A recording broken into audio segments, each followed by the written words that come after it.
I love this republic of which I am a citizen, the United States of America.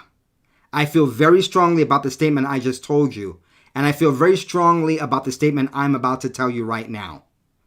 It doesn't matter that I'm black. This is the greatest country on the face of the planet. Please forgive me, my fellow patriots in other countries, but I feel very strongly about that. I bleed red, white, and blue. And anyone who says that this country is not great for black Americans is absolutely lying. They are lying to you, and guess what? They're lying to themselves. I feel very, very strongly about this.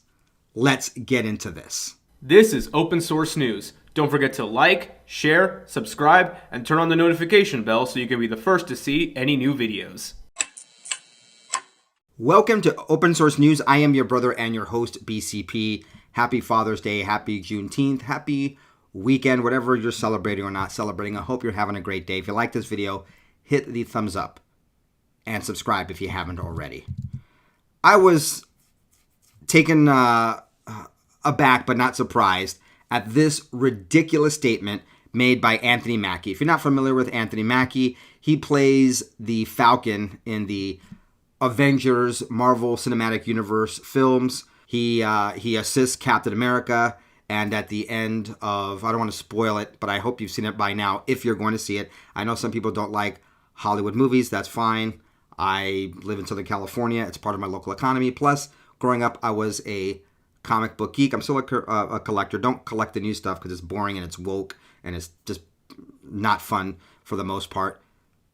But you'll recall that the Falcon was a character, if you've seen the movies, assisting Captain America. And at the end, Captain America gives him his shield, the last Avengers movie. And we are to assume that at some point, like in the comic book, the Falcon, a black superhero, becomes the new Captain America. This is what Anthony Mackie had to say. Anthony Mackie, the star of Disney's The Falcon and Winter Soldier, says taking on the role of Captain America was humbling but difficult because America prevents black men from succeeding. America prevents black men from succeeding. All right, folks. Let's use our noggins. Let's use our power of observation. Let's use our God-given intellect and ability to reason to see if this is a true statement or not. I can anecdotally, and I will, share with you why I think this is an absolutely ridiculous statement. But let's start off with who's making this statement. Anthony Mackie is a black man.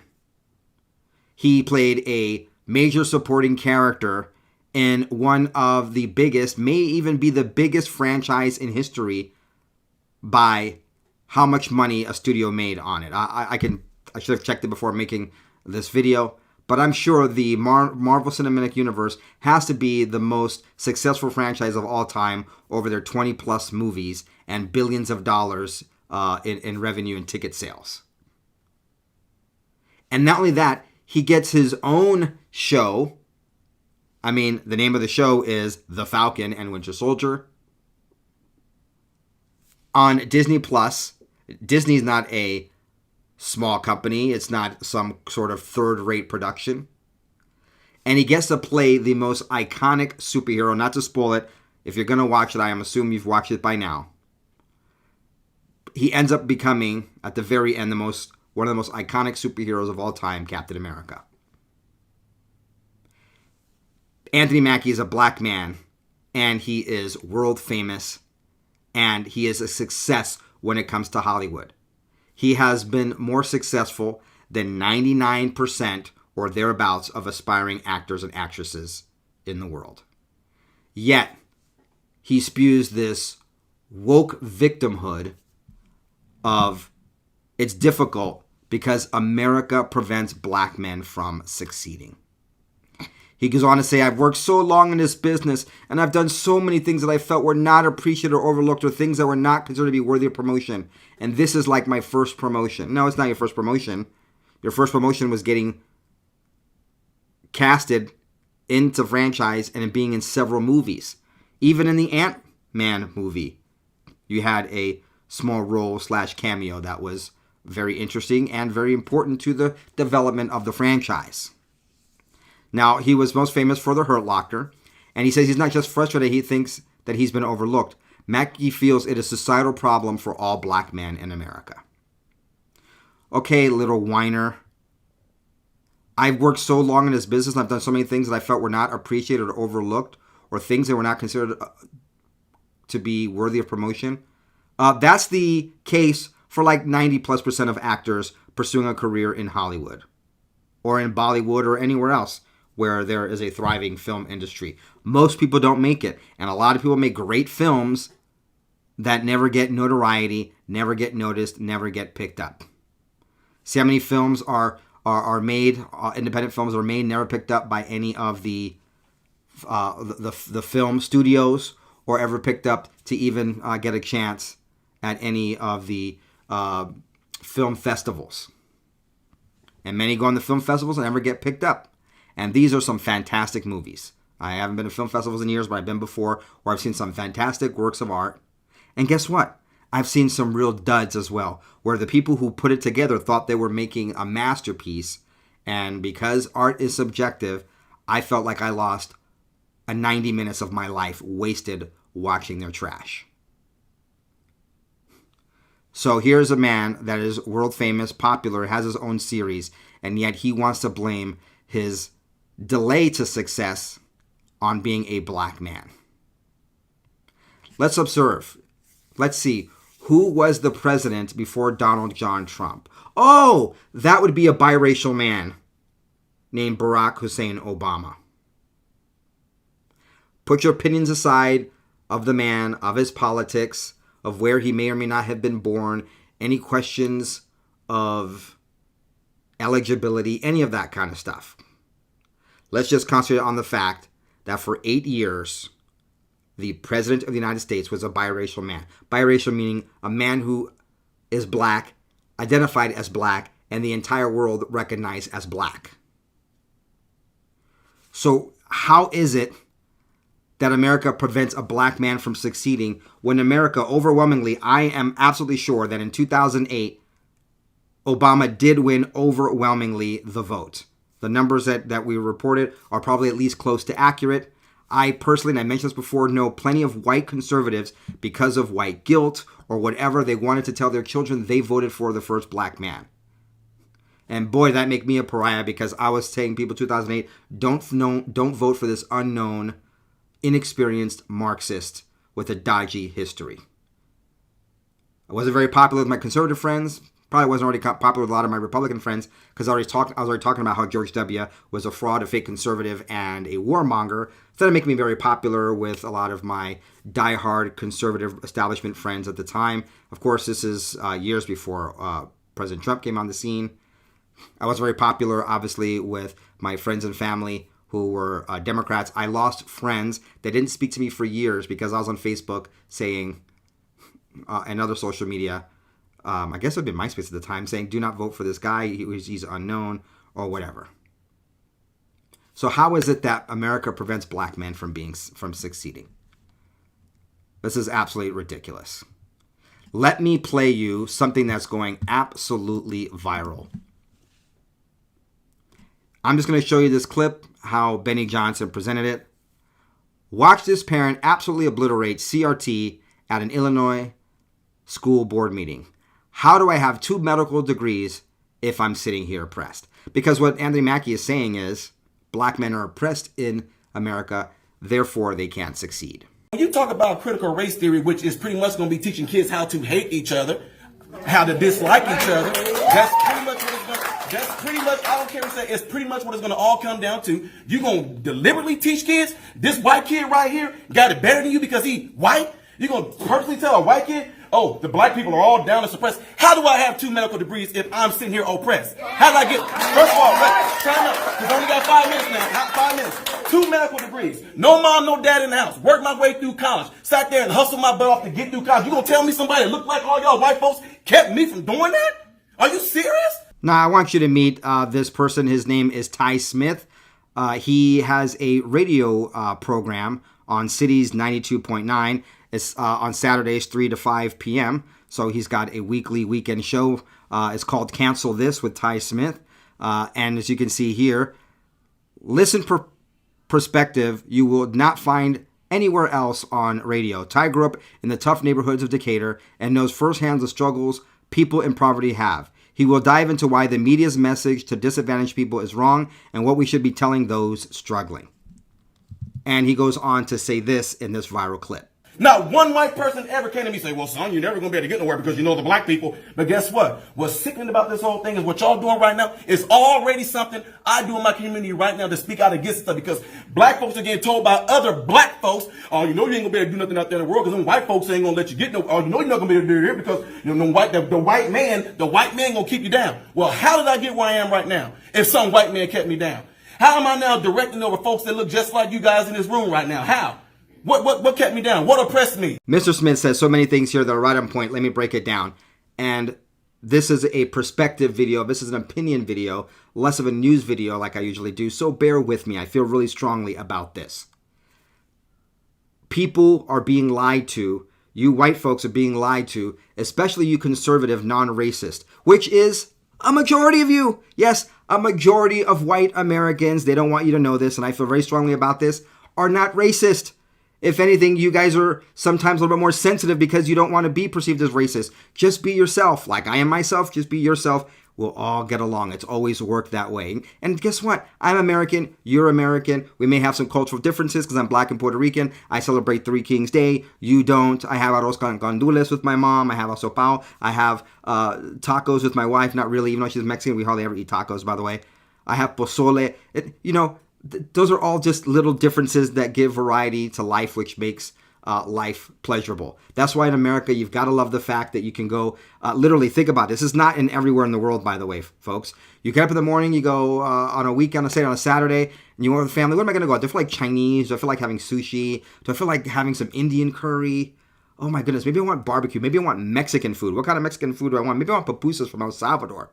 Maybe I want pho. Maybe I want Korean barbecue. I mean, it's just so beautiful that we live here in America where we have so much variety. But I digress.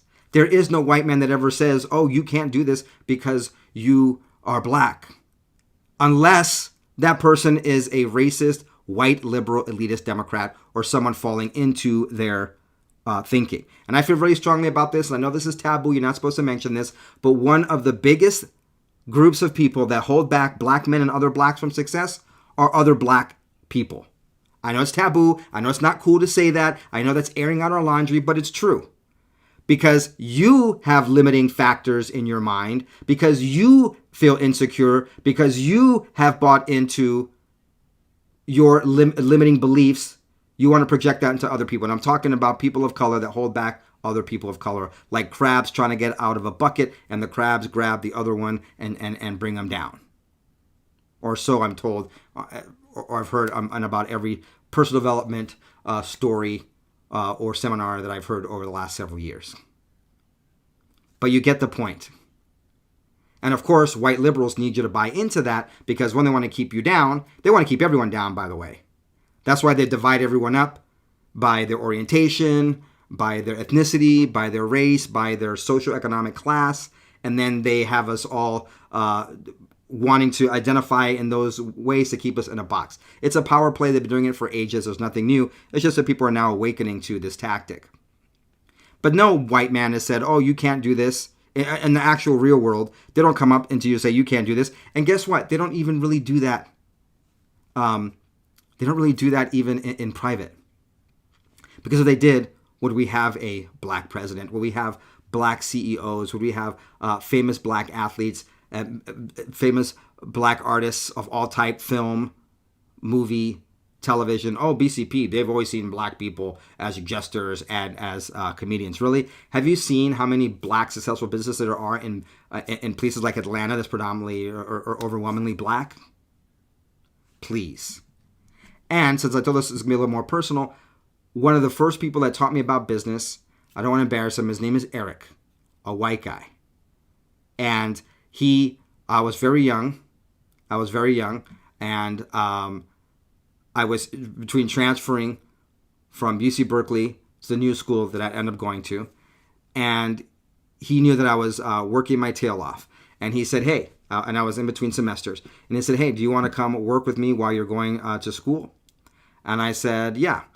And he made me his personal assistant. Oh, somebody go, oh, he made a black man his personal assistant.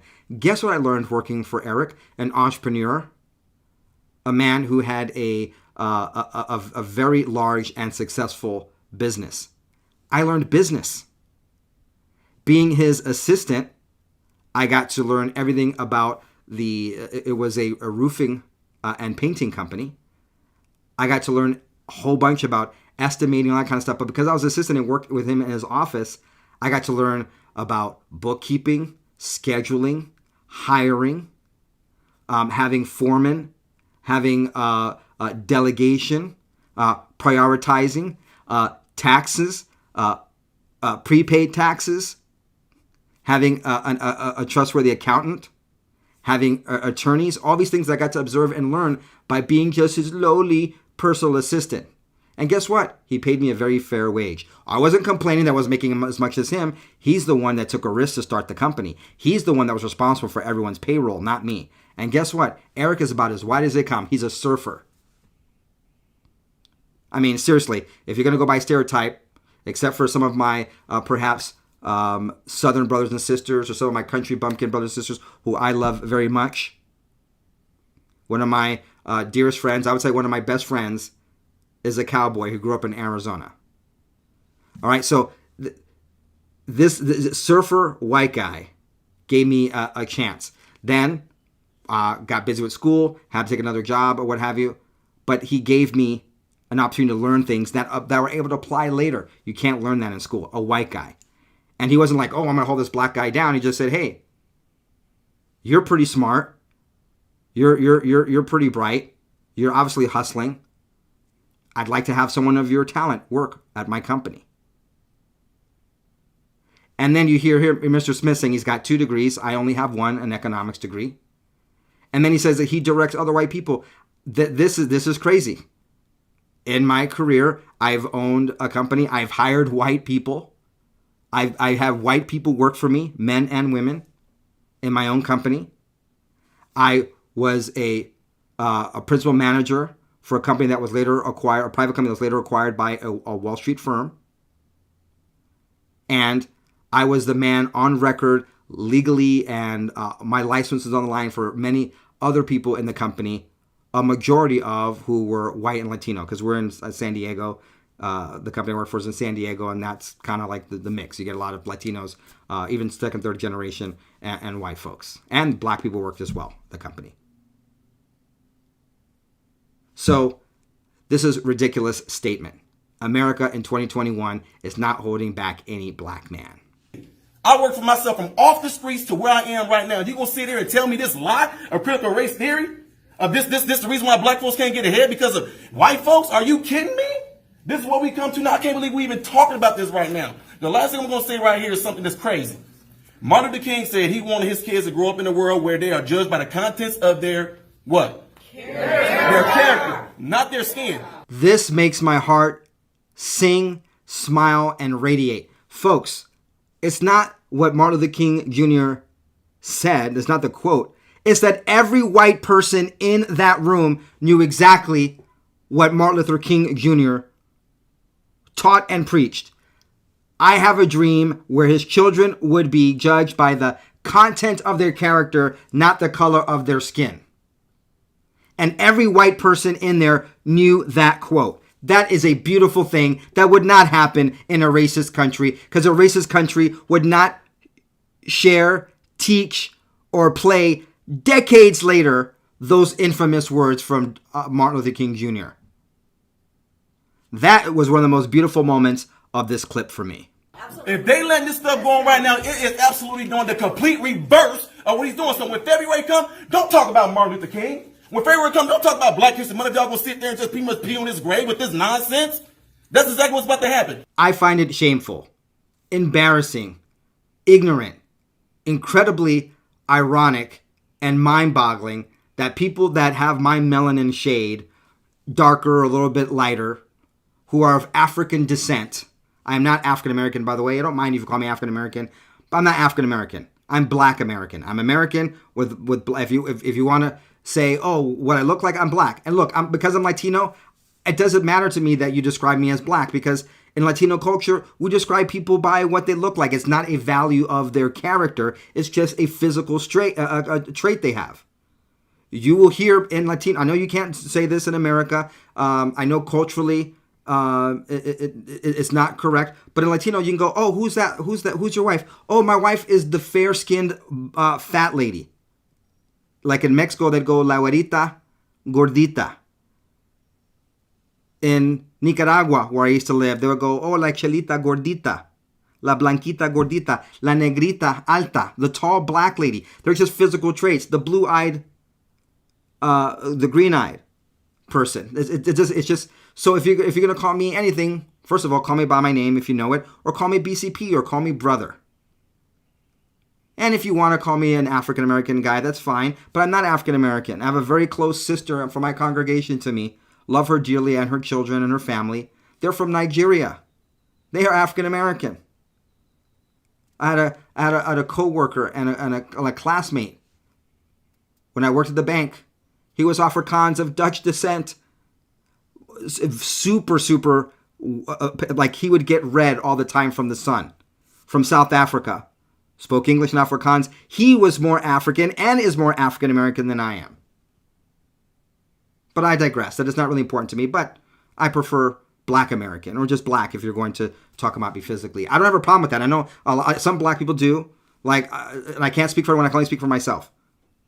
I'm Black. You're white. He's Latino. That's not a judgment of someone's character. That's just talking about their ethnicity or what they look like, so we can be very clear. I don't know why people get hung up on this. It's weird to me. It is what it is. And I think that's more for my Latino culture, where we just describe people's traits as not really it does not really a value judgment on them as a person. But here's a dangerous thing that Mr. Cy Smith talks about. And that is how they're trying to indoctrinate our children with this nonsense. And that's part of the agenda. Hitler did it with the Hitler Youth Movement. The Marxists have done it for a long time. Children in China are taught to revere Mao, the biggest murderer in the history of this world. They indoctrinate the children, and they indoctrinate to the detriment of Black children with this CRT nonsense. Lastly, we are talking about our kids. We are talking about our children. What's so sickening about me, I love the Discovery Channel. You will see that on the Discovery Channel, animals will put their lives on the line to protect their children from danger. Nobody want to get to the heart of the matter, get to the meat of the matter, get to more of the story. When it all comes down to it, the person that's going to be suffering from this, the one's going to be hurt from this, is the kids. 10 years from now, if this stuff goes on, whose fault is it going to be? Whose fault is it going to be? Who we going to look back on and blame for this? Because this is stuff we're talking about right now. This stuff is going on right now. I do this stuff on a daily basis. I'm in the hood. I'm in the communities. I'm out there with folks in their face. I've been doing this stuff since I was 18 years old, talking to Black folks. And you know what? None of them are buying this nonsense. None of them are. But if you want to implement this into the school system, I guarantee you to the day that I die, I'm going to be the very person right there debunking stuff, tearing stuff down, letting them know they can do exactly what I did and get exactly where I am by putting themselves to work and getting there. And ain't not one white person ever going to keep any of them from getting there. So the CRT stuff, BS. Very impassioned, Mr. Smith, and I agree with him. And I agree with him. You know, and also it's a sign of, I don't know if it's personal development. I don't know if it's, well, actually, I know it's personal development. I know it's lack of values and right principles. I think it's also a lack of knowledge that every single one of us is a child of a Father in heaven. We're all unique with unique talents and gifts, and we have a loving Father that's going to help us succeed when we have righteous desires. Doesn't matter the color of your skin. I've been through several countries in Latin America, in Europe, in the Caribbean, and on this continent, and I've seen successful people of all colors, shapes, and sizes that have come from all kinds of humble beginnings in different countries. I'm not just talking about in America.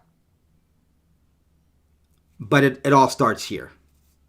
It all starts here. And if for those of you who, I don't know if I mentioned here on this channel or the BCP Report or on BCP Extras, our exclusive show on Patreon, you can go to bcpextras.com to access it. But I am currently writing my third book. This one I'm going to publish. And it has to do with that. the right mindset, and how, as a conservative, there's certain things, certain mindsets that I think we already have that make us conservative. That's all I'm going to say about it. That I hope to have the book available toward the end of the year. But it all starts here. It all starts here. It doesn't matter if you're black or white or whatever. It matters that you think positively. That's not a mumbo jumbo thing. Oh, you think positive and never rich is going to run from the sky. No, like Mr. Smith said it. You got to work your tail off. You don't just imagine things and they show up. You got to work for them. And there's principles of work and sacrifice that are universal, and they pay off. And to teach children this critical theory of race is just another way of the deep state, of the, not even the deep state, but the powers that be, the dividers, the power hungry, the power mongers, keep people down. Whether it's black people, poor people, brown people, or other white people that buy into this theory and therefore will feed into the same racism that they think they're so woke that they're actually fighting against, or they're actually pawns in the racist game of the divisive top. Who, by the way, they laugh at the proletariat, the working class, the people that fall into this, because in the elites there's people of all colors.